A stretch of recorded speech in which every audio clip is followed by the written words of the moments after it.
What's up, YouTube? We're back with another video. Today we're about to talk about financing cars, financing, whatever, credit in general, how you can get your credit good, how you can get your credit score higher at a younger age, all that stuff like that. If you're new to the channel, make sure you like, comment, and subscribe. As always, if you want a mentorship, DM me on Instagram. That's my TikTok. My Instagram is Bangs2times.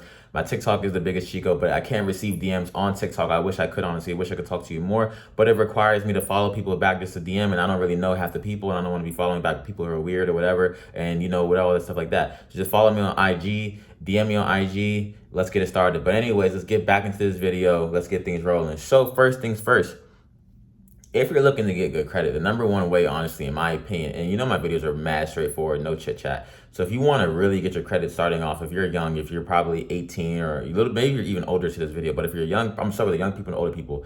So if you're a young person, honestly, from my personal experience, which I was very blessed, I started off with an authorized user, somebody who helped me out. They put me under their credit, saying that I was an authorized user under them. It doesn't affect their credit. The only way it affects is your credit. So if they have good credit, say they have an 800 or a 750, 730, you'll probably start off at a higher credit limit because that person says that this person, I trust this person and they should be authorized user, and your credit score will automatically go up. That's the number one way. So like most people, credit score start off at a 500 or a 650 or whatever.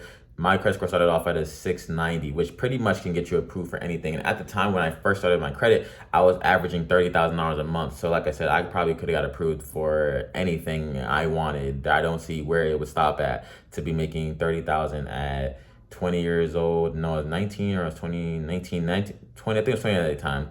Pretty much get approved for anything, like I said, once again, starting off with that credit score. Now, and the only bad thing about that, though, is yes, you can have that credit score, you can probably get approved. So the way I would get declined for anything at that time was because of my credit history. Even though you have a high credit score, the thing about credit is just showing that you can borrow money and pay it back. So I also don't want anybody to fall into the trap of thinking that credit is everything, in a sense. Like, yes, you want to use OPM, other people's money, to buy certain things, leverage it and make more money back. But if you're just doing it to buy things, to flex, or to just whatever, I wouldn't do it, honestly.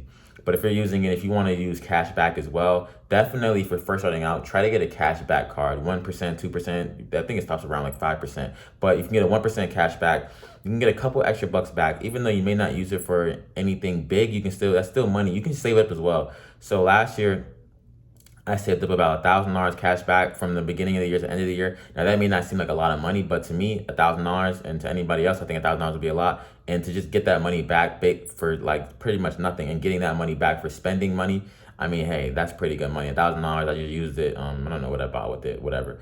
So then that's one way.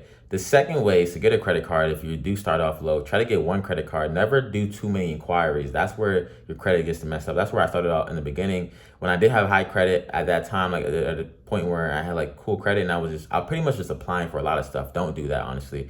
And I was getting approved too. But there are also, like, sometimes, like, especially car dealerships, they'll say that you got approved, but they also don't tell you how many other places declined you. So when I first started off my credit, because of my credit history, I was getting declined by a lot of places, but I was getting so Toyota, for example, I got them from basically in-house financing, basically from Toyota's financial themselves. But there are other credit places that denied me, but they didn't tell me that. I'm just in the back, twiddling my thumbs, waiting for them to tell me if I got approved or not, which I got approved. Every time I've applied for a car, I got approved. But they also didn't tell me all the other places I got denied from. So on my credit history, it would say like you had, like, from this day, it'd be like, say it's like February. They'll say on February you got approved, but then you also had 10 declines basically, and 10 inquiries that didn't go through. So yeah, that's the downfall. And all those inquiries add up and they ruin your credit score. Now, if you want to do the credit card way, get a credit card. Try to set it for a limit, maybe $500, $300. Never set it too high. So say you want to do $1,000, you want to get $1,000. If you use $1,000 and you don't pay it back on time, or you don't pay, you don't pay it back on time, your credit score is gonna plummet. And I mean a lot. I'm not talking about 10 points, 5 points. I'm talking about like 100 to 120 or 50 points, something drastic. And it's crazy. Until you pay it back, then it'll go back up. And you definitely don't want late payments. Late payments will really mess up your credit score as well. But also, when you get a credit card, most people say pay it off in full. Do not pay it off in full. So say you have $100 on a credit card, right? And you use $100. Don't pay down $100. Pay down $90. Leave 10 on there, because now it shows credit card utilization. Your credit score goes up 10 times higher when it shows credit card utilization rather than you not using your credit card at all. So when you use your credit card and you have a 10% utilization, say your credit score was a 650, your credit score will probably go up to about a 665, rather than if you paid it off in full, it'll go to a 652. You see what I'm saying? So it'll go up higher doing that. It'll still go up higher either which way, but it'll go up more higher if you leave some room that you use your card and you're using it responsibly. Now, let's get into car financials and car credit and do stuff like that. So one of my cars, two of my cars financed right now. I have one going for, I have a 2.9 APR rate, and my other one I have a 4.5 APR rate. And honestly, those are some low APR rates, honestly, for my age at 21. But I got that when I was 20, mind you. So 2%, you don't even see those every day, bro. You don't see those every day. You see commercials on cars, they're like, oh, get a 7% APR rate or a 5%. I got a 2.9 and a 4.5. So here's what happened. My credit score at the time when I went to go get my cars was a 720. So this is what you need to do when you think about going to go get a car. Once again, make sure when you go get a car, you have a good credit score. But now, I wish I knew this back then. That I know now, if you want to go get a car, try to get a pre-approval already so that you're already good when you come to go get a car. So you're not wondering how much money you have to put down. Put in, make sure you have a good credit score. So this is what I'll say, right? If you need a car on credit, you need a car on credit. But I would say before you go get a car on credit, do not go in there with anything lower than a 680, in my opinion. Anything below 680, they're going to treat you like you're not going to pay them back, and they're going to give you the highest APR rate. So for one of my cars, right, it's like, I'm going to give you an example. It's about, the car note is about $1,100 a month, right? I have to pay that every month. Actually, both those car notes are $1,100 a month. So that's like $2,000 a month anyways. So I'm going to tell you the difference between the 4% and the 2%.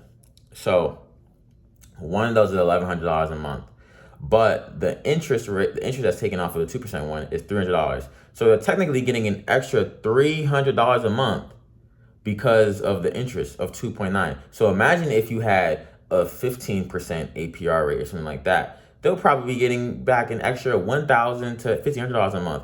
That was so unnecessary, but that's all depending off your credit score. So make sure that your credit score is good so that you're not paying a whole bunch of extra money for no reason on the car.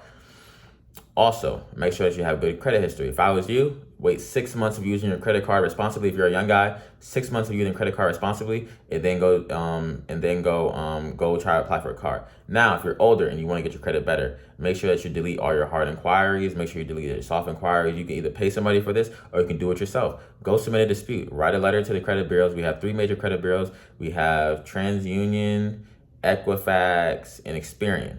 So write a letter to them, dispute that, whatever it is, whether it's true or not, I don't know. Go dispute it, go say that this wasn't you, get it off, your credit score goes up. Then there's a couple things when it comes to collections. You have collections, make sure that you try to remove it at least before you pay it back, because even if you pay it back, it'll still be on there, so it'll be harming your credit. Late payments, try to avoid late payments, obviously. Now, let's get into the last thing I'm going to speak on. I want to keep my videos short. And I don't know, tell me guys if you guys like this. I'm trying to get into posting shorter videos so I can keep posting every day versus longer videos that require like 10 times more thinking. And to me, it's a little bit boring. So I don't know. Comment below if you guys like this 8-minute, 9-minute videos, and I'll continue to do those. And then last thing, just make sure you do not guarantor for anybody, bro. Back in the day, I guarantored for my ex, bro. She ruined my credit so bad at that time, bro. Like by 200 points because she couldn't afford the car note. Crazy. So for my young people, please avoid guarantoring for anybody that you know their financial position is not the best. I don't know, bro. I don't know what happened to me, but just so you don't do what mistake I did, don't guarantor for nobody. I'm trying to think of the last things. Pretty much. If you guys want some more credit videos, we talk about houses, mortgages, whatever, let me know. Thank you guys for watching. Banks, 2 times out.